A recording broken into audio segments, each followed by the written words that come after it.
Sweet corn fried rice কার না ভালো লাগে? জানি না, আমার তো লাগে।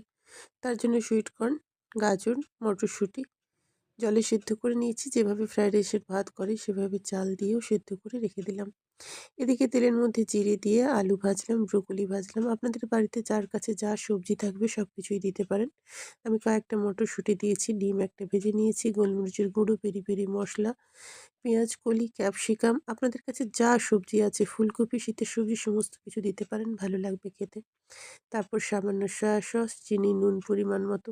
এদিকে দেখেছি ভাতটা হয়ে গেছে। ভাতটা প্রায় ১০০ ভাগের মধ্যে ৮০ ভাগ করে নিতে হবে। তারপর ভালো করে ছেঁকে নিলাম। আর কিন্তু আমার বেশি কাজ নেই। খুব সহজে হয়ে যায়, খুব কম তেলেই হয়। ঘিয়ের পরিমাণ চাইলে না দিলেও পারেন। যেহেতু এখানে একটু সয়া সসের ব্যবহার করা আছে, তাই নুনটা একটু দেখে ব্যবহার করবেন। নামানোর আগে ধনেপাতা আর কাঁচা লঙ্কা দিয়ে নিলাম। চাইলে এখানে একটু বাটার দিতে পারেন। আমার মনে হলো মিষ্টিটা আরেকটু লাগবে, তাই চিনির পরিমাণটা আরও একটু দিয়ে নিয়েছি। খুব সহজে, খুব তাড়াতাড়ি হয়ে গেছে। খুবই হালকা একটি ভাতের মেনুটা রান্না এটা, ভালো লাগবে।